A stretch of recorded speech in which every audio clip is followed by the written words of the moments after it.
Welcome, everyone. Happy Monday. Happy Monday. Everyone's favorite day. Just kidding. It's not really people's favorite day. I know I said that.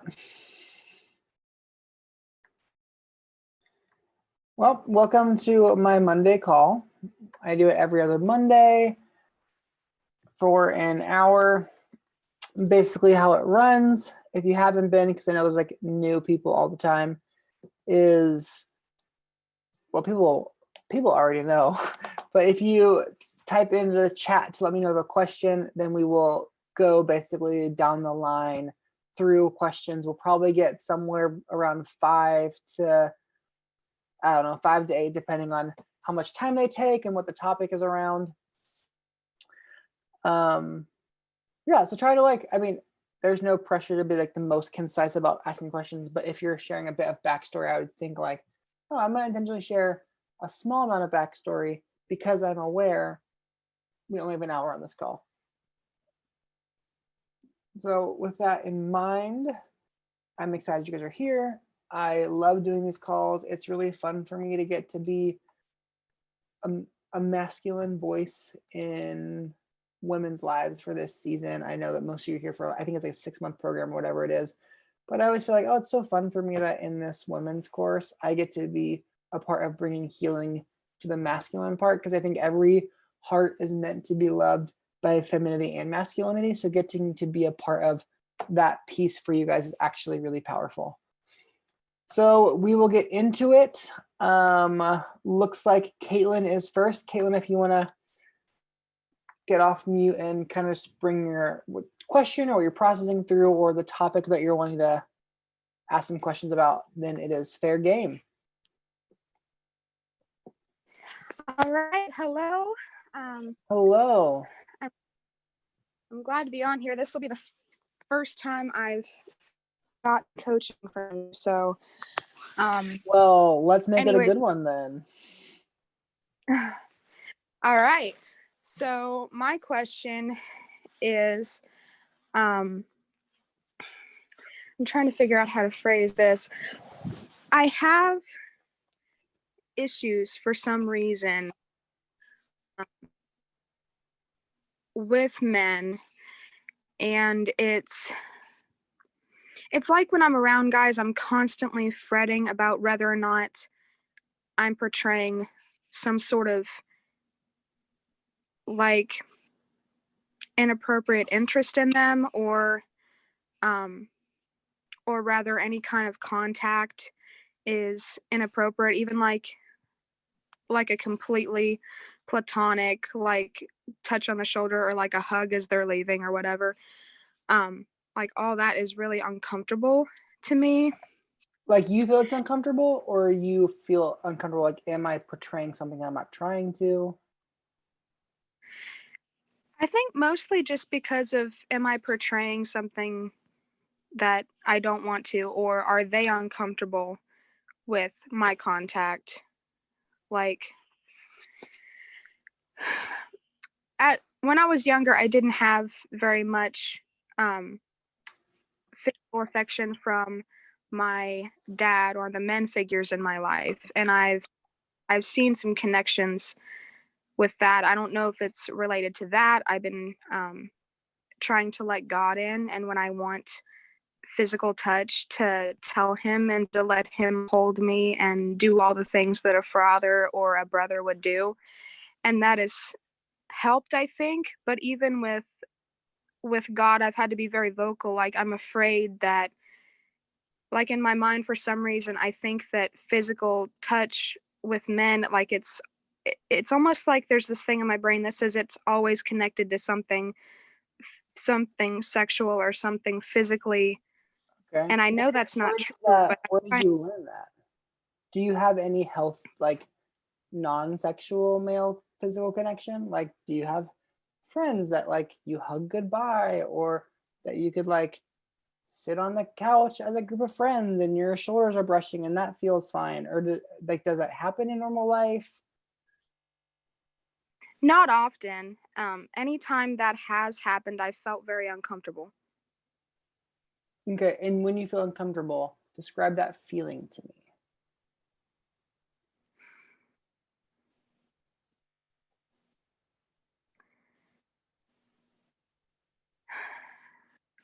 I'm not sure how to. I just know I want to create space. Like you want to And get away from them? Is that what you mean by create space? yeah, I don't want to be close enough to touch. And is that because you feel like they're taking from you in touch, or you feel like you're taking from them in touch, or you just think it's inappropriate?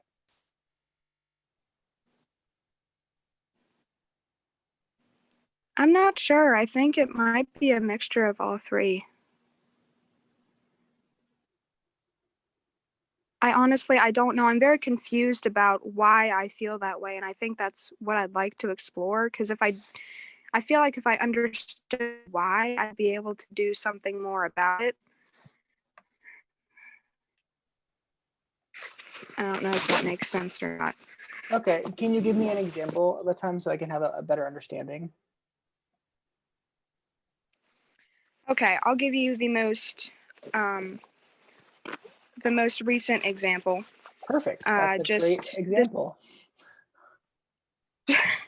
this weekend, um, I was at a friend's house for our yearly Christmas party, and um, this guy was there who's always at those parties. And at the very end of the night, when him and the two ladies that were with him were getting ready to leave, we all exchanged hugs, and I went to go and hug him goodbye, and I felt awkward doing so. And it was kind of an awkward hug because there was kind of the stairway was kind of right there, and it wasn't like an actual hug because that was like an awkward half hug. Um, but yeah, I felt like I was uncomfortable, but I felt like I wanted to do it anyway because I knew there was nothing wrong with a hug. But I almost felt like he felt awkward hugging me, but I don't think it was him.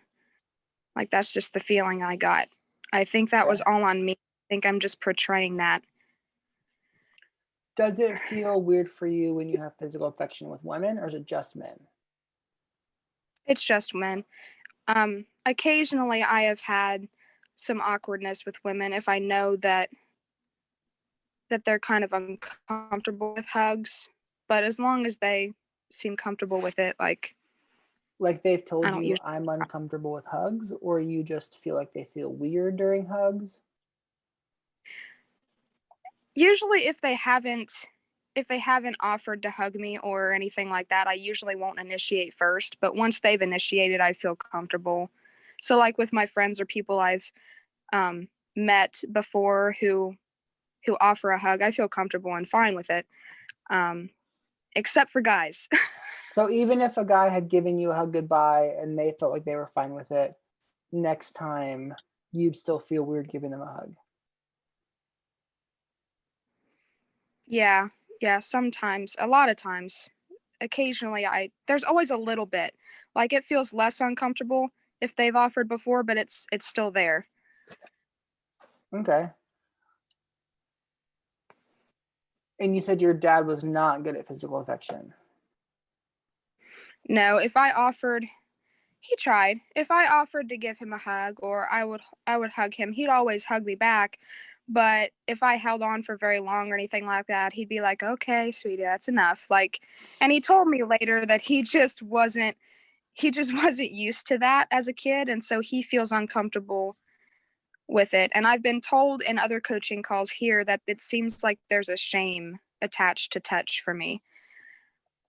So, Right, um which uncomfortable could be shame. It also could be unfamiliar. It could be, I mean, it sounds like shame a little bit because you feel bad about it, like you feel like something's wrong. Where did you learn that physical touch with women, men and women is bad? Like, is that from growing up? Is that from church? Is that just because your dad never gave you hugs?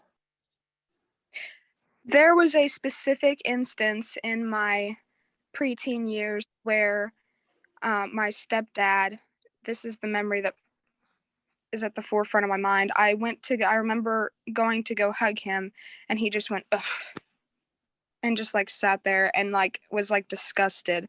Like, and I remember my mom sharing, or maybe she was talking on the phone and I overheard her, but I remember her saying that he told her that when you touch me, I just want to scream. And I think that's where it, I think Yes, that's where it that makes started. a lot of sense. Uh-huh. It makes a lot of sense that that would make you feel like something's wrong with you when you hug men. How old were you in that time?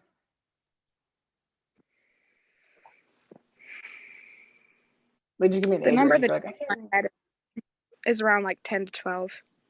Okay. I want you to close your eyes. And I want you to imagine that 10 or 12-year-old girl who wanted to give her stepdad a hug. And I want you to tell me, why did she want a hug? She was just happy to see him, and she wanted to show she was happy to see him. Yeah. That's a really good girl who just thinks, oh my gosh, I am so excited to see my stepdad. I want to give him a hug. That's not a bad kid. That's not a weird kid. That's not someone who has weird intentions.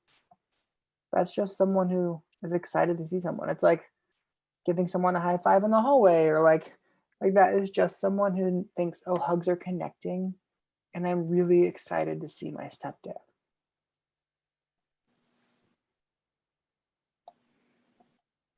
What did you feel when your mom told you what he said about it?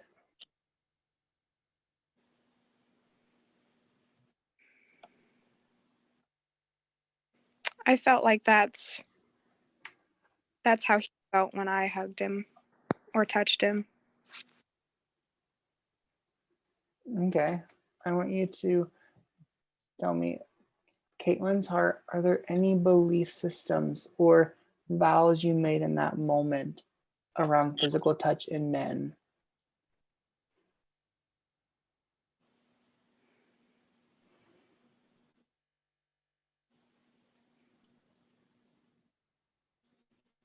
And you can just say anything comes to mind. Or if you're like, nope, don't think so, that's fine too.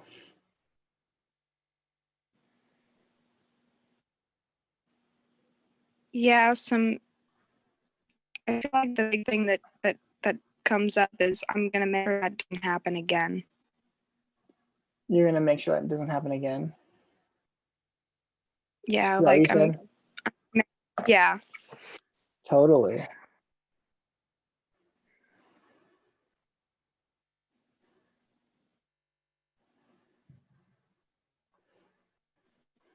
Yeah.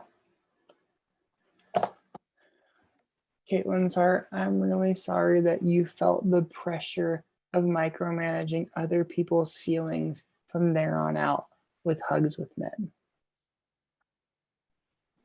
I'm sorry that that little girl thought it was her fault that her stepdad had a big reaction. That actually just tells me about him. And I hear that in that moment, she decided, oh, I'll make sure that that never happens again, which tells me that she puts all the pressure of hugs and physical contact with men on her. How they respond is on her. What they think about it is on her. Okay, when I release you from that responsibility, it wasn't a 10-year-old girl's job to make her stepdad feel okay with hugs, just like it's not an adult girl's job to make sure that other guys are okay with hugs, to make sure that they're okay with physical contact. I'm sorry for the girl who internalized her stepdad's weird shame around physical affection, and she internalized it as her issue.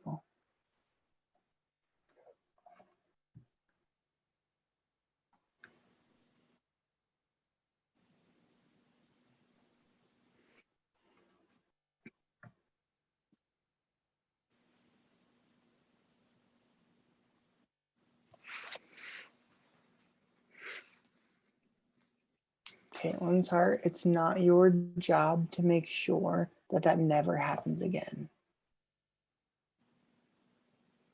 I literally see like that belief, that like decision of I'll make sure this never happens again, it's been following you. And so every time that you go to hug someone, it immediately goes into, oh, is this gonna be like that? Is this gonna be weird? Are they gonna think it's weird? And so it's like she's stuck in that she's stuck in the mindset of that 10-year-old girl trying to figure out with every interaction, is this weird? Are they gonna think it's weird? It's my job to make sure they don't think it's weird. And so no one who is spiraling internally is gonna feel normal giving someone a hug. That makes sense. Yeah, it makes a lot of sense. It would make every normal physical contact feel it could be high stakes. Mm-hmm. I'm sorry that learning normal physical contact has felt high stakes for you. I'm sorry there hasn't been room for growth. There's not room for like, oh, maybe that hug was too long. Okay. Oh, actually, I could have hugged longer. Like, there's no room to learn and grow. I think of it kind of like even just like friendship. Like, you learn as you go how to hang out, what you like to do. Like the normal progression in relationship is to learn and grow. In communication, like you learn, oh, I share some and then you share some. And sometimes I walk away, I'm like, oh, I share the whole time. Okay, I should think about that. And next time I'll ask questions. Like, we learn and grow in every part of connection. And healthy physical connection is the same. We learn and grow. And I'm sorry that because of that belief that you had of, I'll make sure this never happens again, there wasn't room to learn and grow. I release you from that pressure. I release you of the pressure of having to micromanage to make sure hugs are okay for guys. I give you permission to trust that they're powerful and they can tell you, hey, actually, I don't like hugs from girls because I'm managing myself. Or I gave you permission to be like, oh, I'm going to expect to like hugs until they tell me they don't like the hugs. I release you from making up stories in your head about hugs because of the story that your stepdad told. If anything, what I think is, oh, he probably had some weird issues around physical contact and it came out as judgment towards you instead of him working through his own system. Because it's really normal for a 10-year-old girl to feel excited to see their dad or their stepdad and want to give them a hug. It is the natural response of a kid to do that.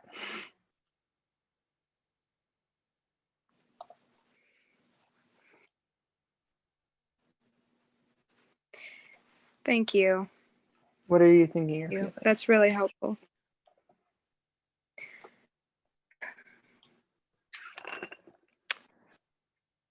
I'm still feeling anxious, but I think things were popping in my mind of being more vocal, like I am in other areas, like asking if it's okay, can I give you a hug?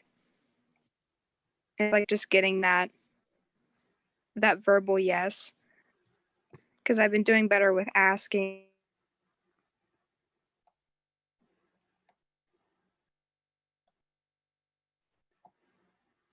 Feel safe to try touching more and giving hugs and just things like that. Totally. Because let's be honest, physical affection, like even if we're taking like boiling down to like the 5 love languages, it's one of them. So it's really normal to want physical affection. That's not like, it doesn't even make it preferred. It's just like, oh, actually, like I like physical affection from my wife and other female friends and guy friends. And it doesn't mean like I'm not sexually hugging my guy friends. It's just, oh, actually, I'm made for physical affection. That's, every human is meant for that. And so they get to learn what is good for me, what's good for them. And that's just normal growing up. Mm-hmm. And I'm sorry that you didn't get to go on that journey because your stepdad's judgment felt so debilitating for you. And I didn't want you to imagine, like, if I was that dad, I would have scooped up little Caitlin and like, oh my gosh, I'm so excited to see you. Like, I would not have thought anything. I would have thought, this is the best. I love cute, cuddly kids. What a cute kid who is like, Dad, you're home. Yay. That's not a bad kid. I would love to like pick her up and wrap her in my arms and like spin her in circles. Mhm. So I give you permission to stop judging your intentions and to see that it wasn't because that girl was bad. It was because her stepdad had some pain that he was working through.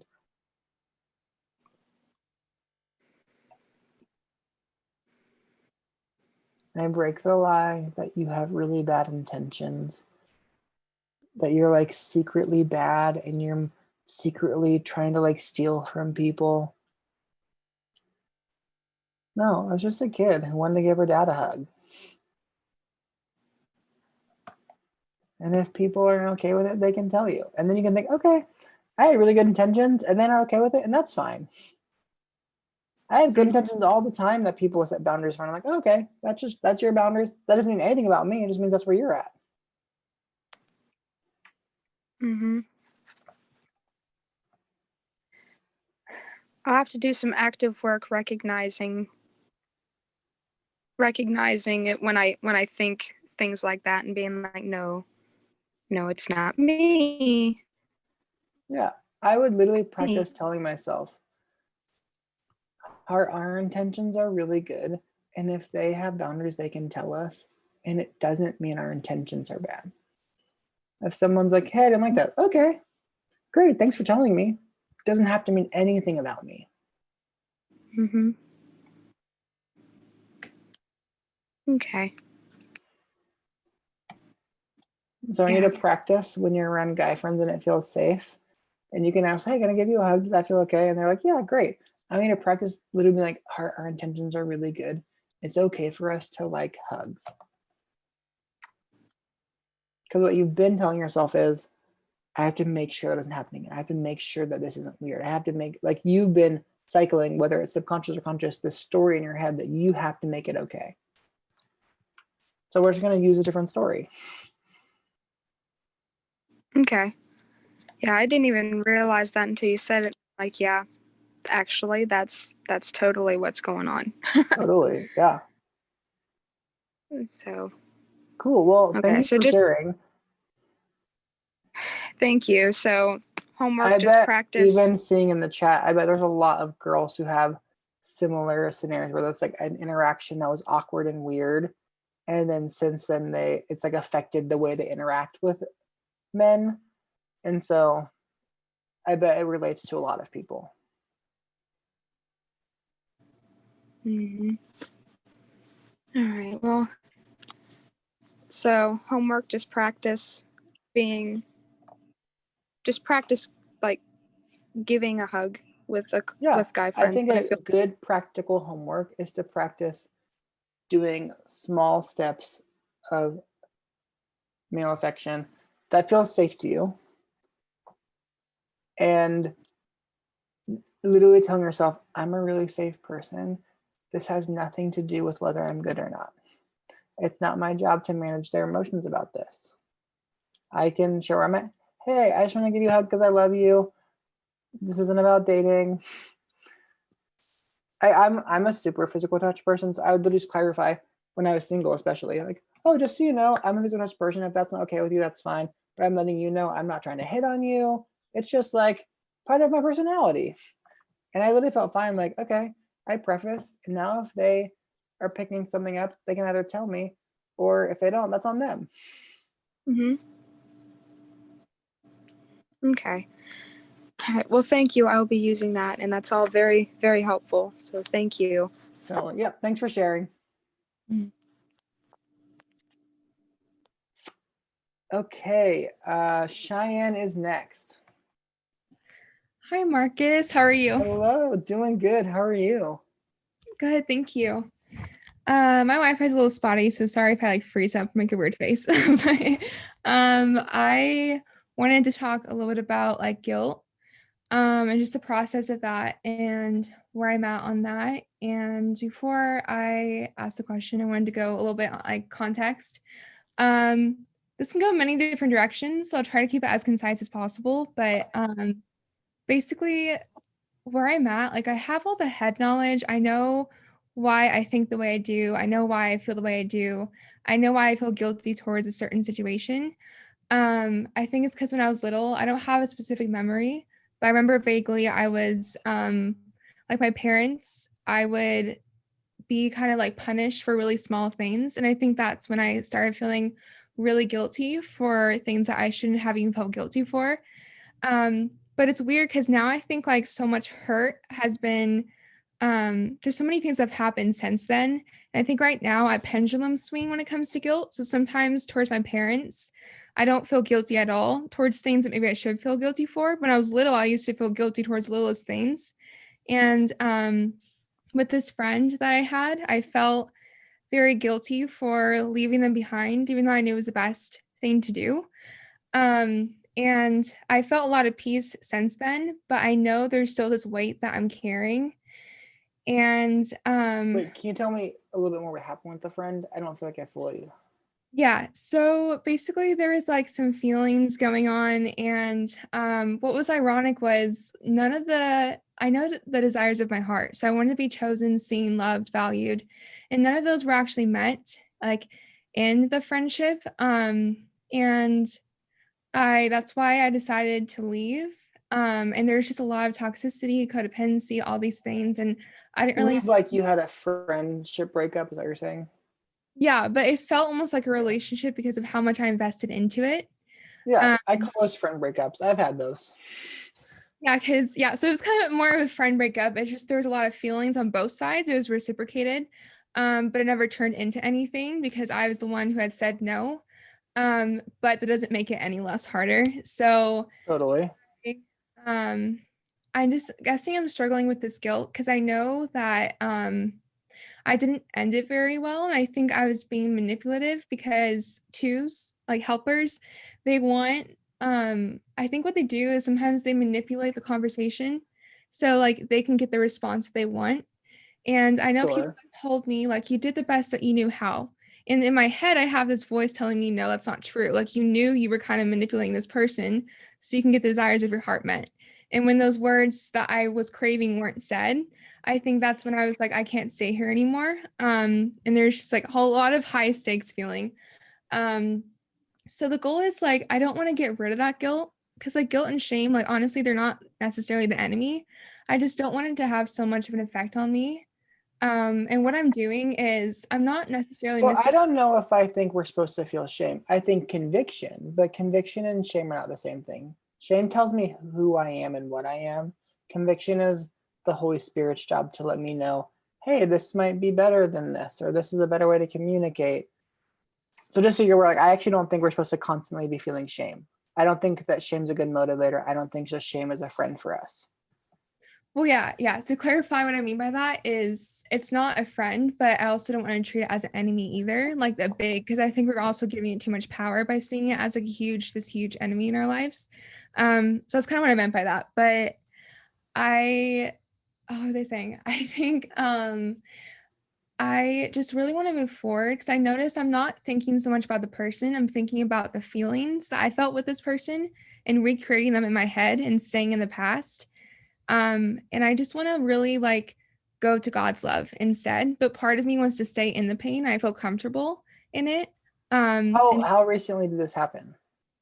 this happened. So we stopped talking in July of last year. Um, Okay.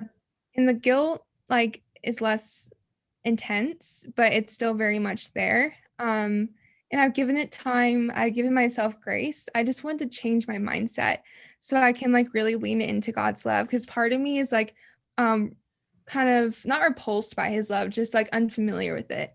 And just kind of I don't feel safe like with God necessarily. And I know logically that like his love can provide for me so much more than like a person's love, but I think my heart's not there yet. And I just want to kind of change. I don't know if it's my mindset that I have to change or just kind of like talk to my heart more. I don't really know what it How long were you friends with this person? for like a year and a half. Okay.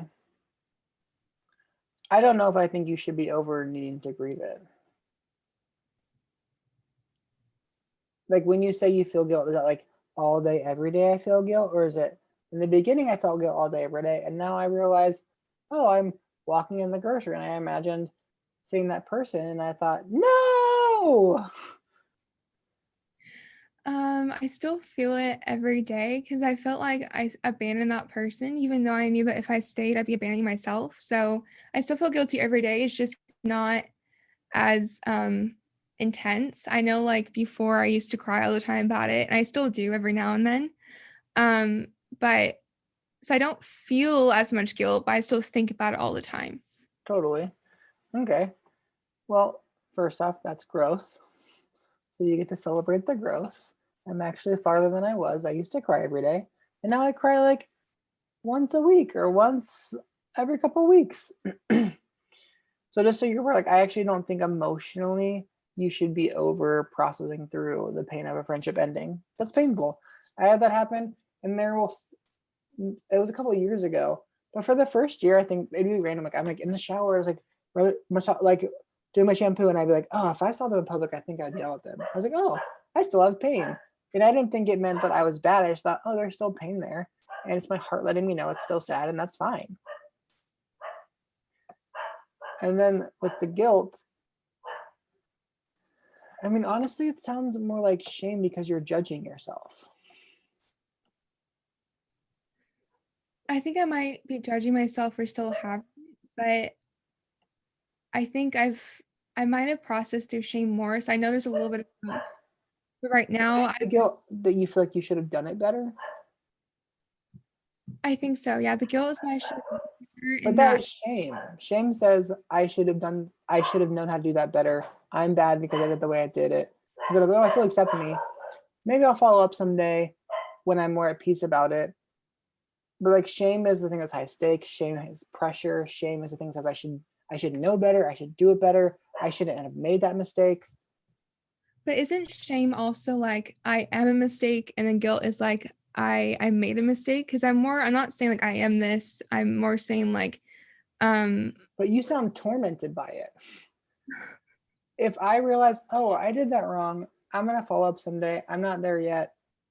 But if I'm constantly feeling like I can't believe I did that, I should have done it differently, I should have known better, that sounds like I am judging myself.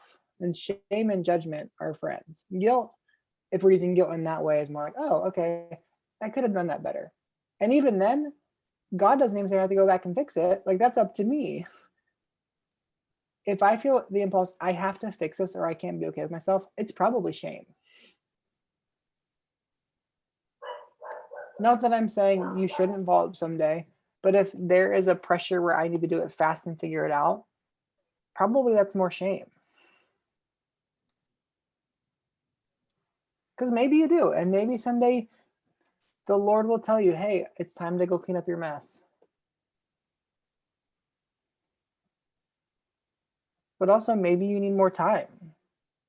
And if it's the Lord, then we have more time. If it's shame, shame says do it now or you're bad.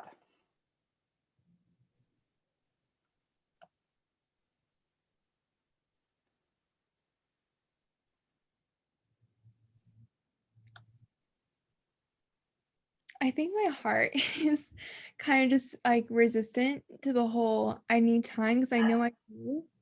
But I think sometimes it translates into my head as like I need to sit in the pain more. And I think that's the problem is that like when people say, "Oh, you just need more time to heal," I think part of me kind of registers that as, "Oh, I need to sit in the pain more." And I need to learn how to heal and like process it without sitting in it for too long and like dwelling in it because that's what I've been doing and it's only just hurting me more than helping me. Yeah, but then if you're just doing it in hopes that if I follow up and do it, then this will be over, then you're doing it for selfish reasons. That's about you. If I'm going to follow up with someone, it's because, like, oh, actually, this is about them, not like I feel shame. And so I want to stop feeling shame. And so I'm going to try to fix this thing. If that's what it is, then I need to deal with me. Does that make sense what I'm saying? No, can you say that one more time? Like if my motivator is I can't be okay with me until I do this, then it's actually selfish. It's not actually like, oh, their heart might be hurting, and I think it's the right time for me to follow up for their heart. If I'm just doing it so that I can be okay with me, then that is my own motivator, and I just need to deal with that. I need to work through my own shame so I can be, oh, I'm okay with myself. And I'll be okay with myself if I don't follow up, but I feel like it's the right time. When you say follow up, do you mean like reach out to them? Is that what you're saying, or follow up with Yeah, with follow up like, oh, hey, because you were saying cleaning up your mess, or like maybe there's something I need to take ownership of. I you- wouldn't do that until I'm at peace with me. Otherwise, I'm probably doing it so that if the outside's okay, then I get to be okay.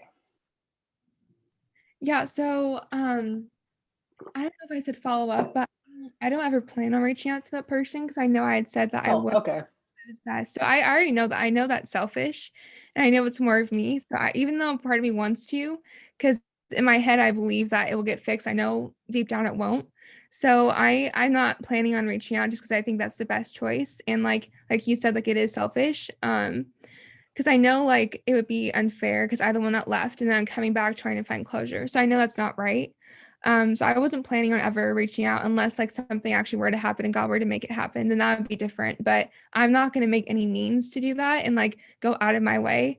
So I wasn't thinking of that. I was thinking more like, how do I just move on and like get it out of my head that I might never see that person again? Because I'm not planning on following up. But so I'm trying to figure out, because you're saying you have guilt about how it went down. Have you not forgiven yourself? Yeah, that's the problem. I haven't Okay. myself and I don't really know how to. Have you walked through forgiveness of that girl? Um, I honestly don't know where I'm at with forgiveness. I feel like it's been hard. I feel like I've forgiven that person, but I haven't really been able to forgive myself. Okay.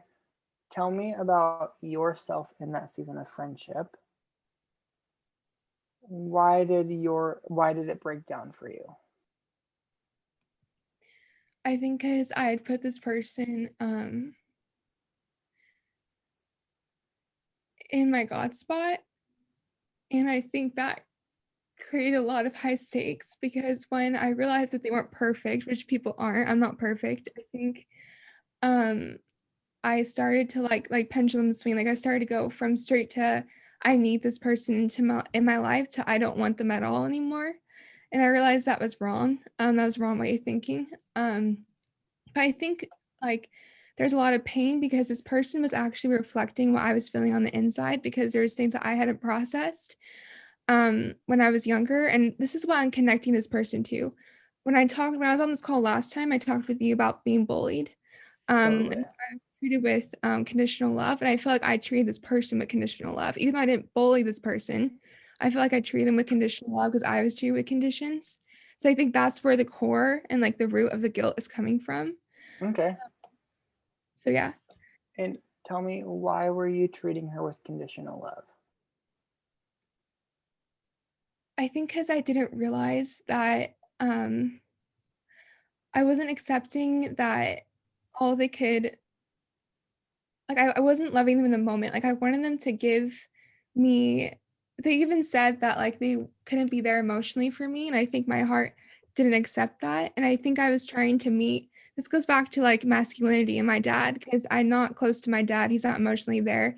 And I think I noticed a pattern with this person. They also weren't emotionally there for me. And I think my heart was hurting when they said that they couldn't be there for me. But instead of saying that's okay, I'm gonna love you where you're at. And I'm gonna love you in like whatever capacity you could give to me, instead of saying like coming with that response, I was kind of like, oh, you can't give me anything, well then I'm just gonna leave and go So with it. you were self-protecting because you were really scared. Yes. Okay. I want you to close your eyes. And I want you to see Cheyenne from a year ago who was really scared in relationship and who was really scared that she wasn't going to get the love she needed. So she started putting up walls because it's the only way she knew how to deal with it. And I want you to repeat after me over her. Cheyenne, Cheyenne, I see you're really scared. I see you're really scared. It feels really scary It feels really scary. when it feels like love's going to get taken away. It feels like love's gonna get taken away. And I know that you grew up And I know that you grew up in an environment where love was taken away a lot. in an environment where love was taken away a lot. And so it makes sense that you're self-protecting. And so it makes sense that you're self-protecting By walling off. What was that? Sorry. By walling off. You're walling off. By disconnecting. By disconnecting. By jumping ship. By jumping ship. I'm not mad at you I'm not mad at you for not knowing how to do this. for not knowing how to do this. I forgive you I forgive you for hurting your friend for hurting my friend when you were in pain. when you were in pain. People do a lot of things that they wouldn't normally do when they're in pain. People do a lot of things when they normally wouldn't, or sorry. You're great.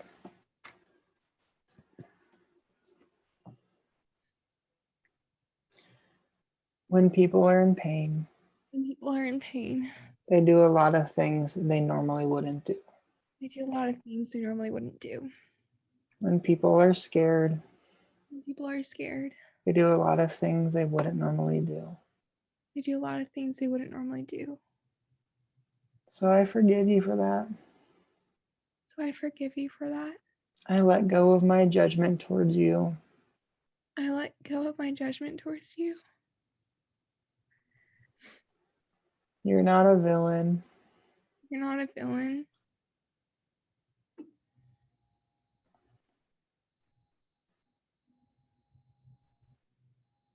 And I'm going to stop treating you like one.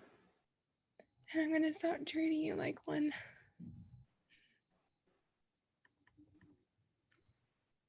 Me holding you in judgment Me holding you in judgment isn't making anything right. isn't making anything right. It doesn't prove that I feel bad It doesn't prove that I feel bad for what happened. for what happened. I release you from my judgment. I release you from my judgment. And I cover you with love and acceptance. And I cover you with love and acceptance. Because scared people are really worth being loved. Because scared people are worthy of being loved. Even if it looks messy Even if it looks messy or manipulative. or manipulative.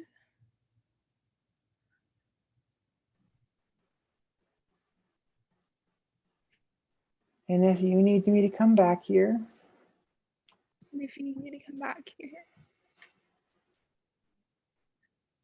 to apologize again to apologize again or to let you know how much I love you, or to let you know how much I love you, I'm in for it.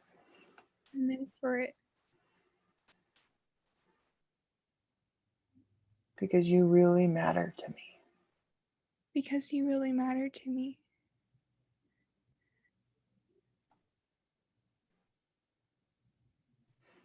What are you thinking or feeling?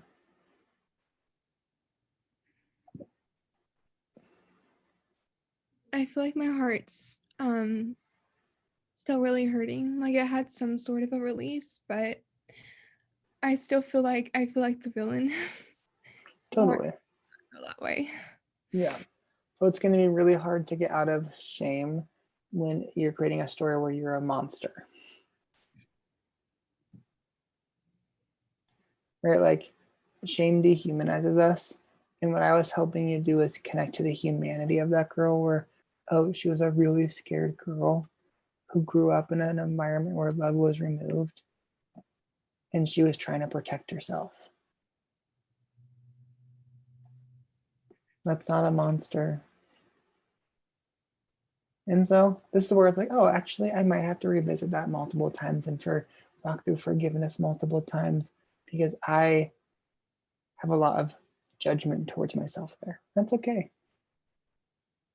And so I would think, oh, if it's coming up again, maybe I need to go back and be kind and tender towards myself there.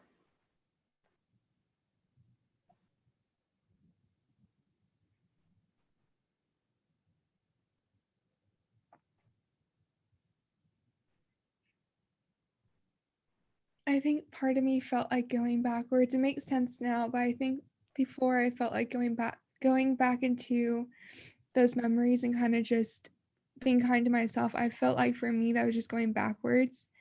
And I think in my head I feel like changing my mindset is the answer, but maybe that's part of changing your mindset is going backwards, or not backwards, going into those moments. I think part of me, I don't know, I think part of me is scared like staying in it, and part of me is scared of like leaving it. I think I'm just so back and forth and like kind of like in battle with myself. Totally. I mean, I think if I'm going somewhere to get love to it, that's probably okay. Like, I'm not trying to get you stuck in life, but I think you had a painful thing happen 6 months ago. That's not that long ago. And you're working through self-compassion. And I think, I mean, I know you enough because of these calls and because we've met before, but I think, oh, probably for you, self-compassion is the harder one. Like, you're much better at, I perform and I own things and I, like, that is your MO. So I think, oh, probably if self-compassion and that journey is probably harder for you. So you might need to go back and have self-forgiveness a couple more times. Do you think that if the more I give myself compassion and forgiveness, the more it'll be easier to receive God's like forgiveness and compassion towards me? Absolutely. The number one thing I know, I mean, there's a couple things, but for sure, when people can't receive the love of God, I often know, oh, they don't have self-compassion. Because it's never whether or not God's love is fully for them. It's their capacity to say yes to it, which is usually our gates towards ourselves.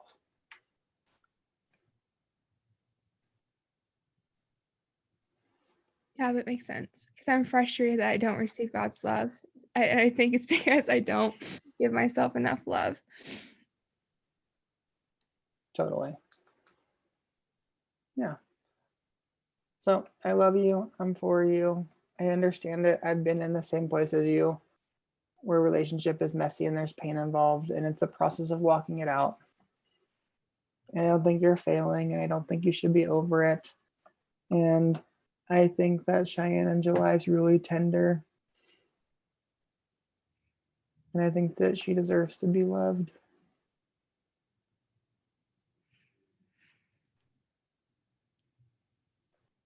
Thank you. I think that Absolutely.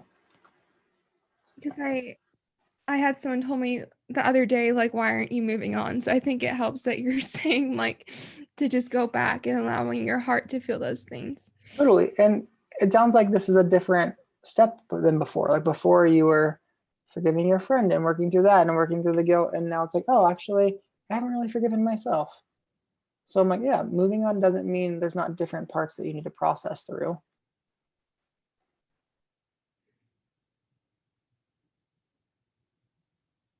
And your friend might process different than you, and that's fine. Yeah, I think part of it is I'm constantly thinking of, oh, they already moved on, but I haven't. I think that's another thing too. It's like I'm holding on to them because I'm thinking, oh, they process differently.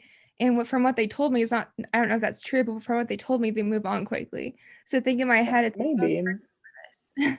Yeah, but then that's even that is judgment. Like, oh, they move on faster than me. That's better. And the person's like, oh, they might move on and not actually fully process through the pain. Like, I would think what you just did is you decided that their version is better than mine. You went and it's another version of self-judgment instead of, oh, maybe, and maybe they go so fast and don't actually fully process the pain and it's going to bite them in the butt later. Like, who knows actually you just know what's right for you. So I give you permission to be wherever you need to be in the journey.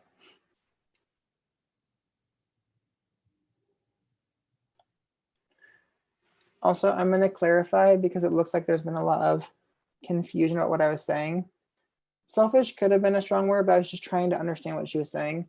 What I'm referring to is it's kind of like, I don't know if you guys have ever experienced, have you ever experienced someone come up to me like, I'm so sorry. I've actually been judging you for years in my heart because I judged that you were really fake.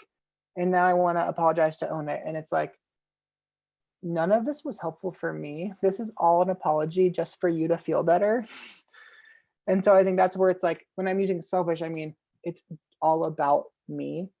And sometimes I'm aware what shame does, because shame is, I'm lost in my head, right? And shame, I'm like thinking about me. I'm processing about me. I'm stuck in my swirl. So oftentimes, whether it's right or wrong is neither here nor there, but oftentimes in shame, I'll have people be like, I need to go do this thing. I'm like, are you doing that because you actually want to, or because you think it's loving, or are you doing it because you feel like you will be lost in shame unless you do it? Because if so, that's actually about me. Now, if I think this is actually going to help reconcile and it's good for us, totally. But if I'm only doing it so I can feel better, that's actually a process all about me. Which is why I'll ask clients sometimes, like, if they're like, I think I need to apologize to this person. I'm like, okay, about what? And then it's like, they've been speaking and I decided that they're a bad speaker and I'm gonna tell them I'm really sorry for that. I'm like, I don't know if you need to do that. You can just apologize to God and work in your heart why you need judgment.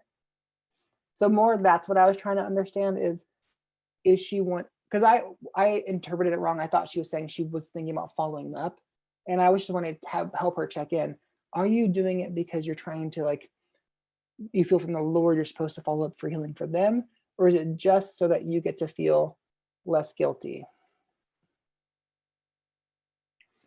Yeah, so like what you're saying, like what's my motivator in this? And sometimes it might be like, whatever, I'm gonna do it anyway. So I feel no judgment of right or wrong. I was just trying to help her understand in the process, what is she thinking and why, so that she can make whatever choice is best for her. So I don't feel judgment towards her. I don't feel judgment towards people who, out of shame, do those things. I was just trying to help her see what is the motivator of why I'm doing it. And sometimes I'm like, oh, I did it with the wrong motivator, and that's just being human. Because I think if I'm going to do something, it's better to do it out of I'm at peace and this is going to be the right thing in the relationship, versus I can't be okay unless I do this. And they may not be there. Kind of how she's saying, like, actually, they probably aren't there because I made this big proclamation. It actually wouldn't be loving towards them. So that's what I was trying to say. If that doesn't make sense, you can add another question in there, those of you who are debating what I was trying to communicate. But that is me clarifying, just so you guys understand a little bit better what I was trying to ask her questions around.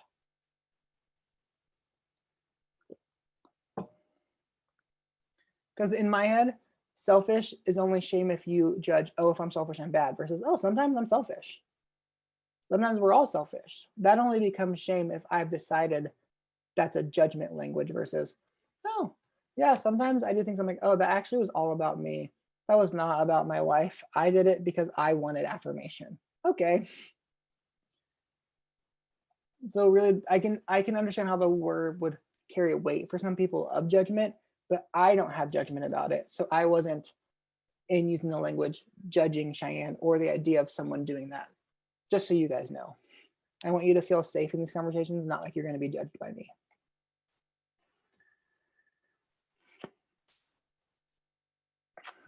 Okay, it looks like we have time for one more question, but it'll probably have to be quick. So Kristen, it is all you. Hi. Hello. In 4 minutes or less. I don't know that it's a quick thing, but my question was about trusting myself and my intuition. Totally. And so, yeah, it's slightly complicated, but like my heart has been in this posture of like, yeah, I'm good, but you need to trust yourself. And the other part of this is like, I very easily go to cognitive stuff and I can have like vulnerability in my head, but my heart and my head kind of like don't always connect up, and I don't always like trust myself in a lot of ways. So that's kind of a broad picture. Totally. Yeah. So is it that you feel like naturally logic is easier for you, or it feels more familiar and you're learning how to trust your heart? Is that what you're saying? Yeah, I think that I've realized it's become a protection for me, like using my logic, but also condemned at the same time. So like how I felt was not always validated, but also using my logic was like, well, why don't you know that? Of course you should know that. So it was just like push and pull of like my head being the thing that's strong and needed, and my emotions not being validated, but being very emotional at the same time. Totally. Well, this is my first thought, and it's quick thoughts because we're almost out of time. I always tell people logic is a good friend, not a good master. So I don't think your logic is bad. I just think it wasn't meant to be the dictator of your life. So there's a real thing of like, I'm actually thankful for the role logic played in your world. If we go to logic as a protector, it's because we needed a protector. So your logic's not a monster. It was trying to protect you. And now you get to go on the journey of learning how to connect your heart and giving it the voice that it was meant to have in the places where logic had to play two jobs. So why don't you close your eyes and put your hand on your heart? And why don't you repeat after me? And really everyone can do this if they want, because I think most of us have to work through this. Logic, you're a really good friend. You're a really good friend. And I'm really thankful that you showed up to protect me. I needed someone to protect me. Somebody to protect me. But you were actually never meant to be the master of my life. You were actually never meant to be the master of my life. So I give you permission in this season to take a back seat so we can learn how to hear from our heart. There are a lot of places in life with people and with God that we can't access if we're just stuck in our logic. Heart, I give you permission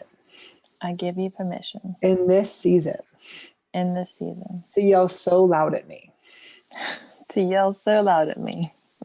I might need you to yell. Because part of my logic shut you down. And invalidated you. So if you don't yell, I might not hear you. And I want to hear you. Because I want to be connected to me.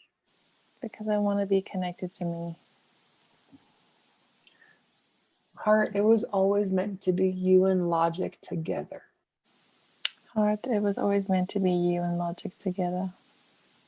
Working to connect to God. And to others.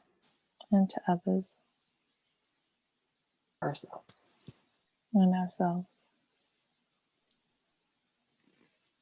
Heart, I'm on your team. And I'm sorry for the places in the past where I haven't known how to be on your team.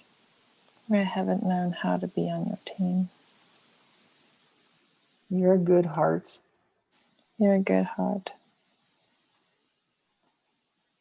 I'm with you. And I'm going to keep checking in. Because I'm going to prove to you that your voice actually does matter to me.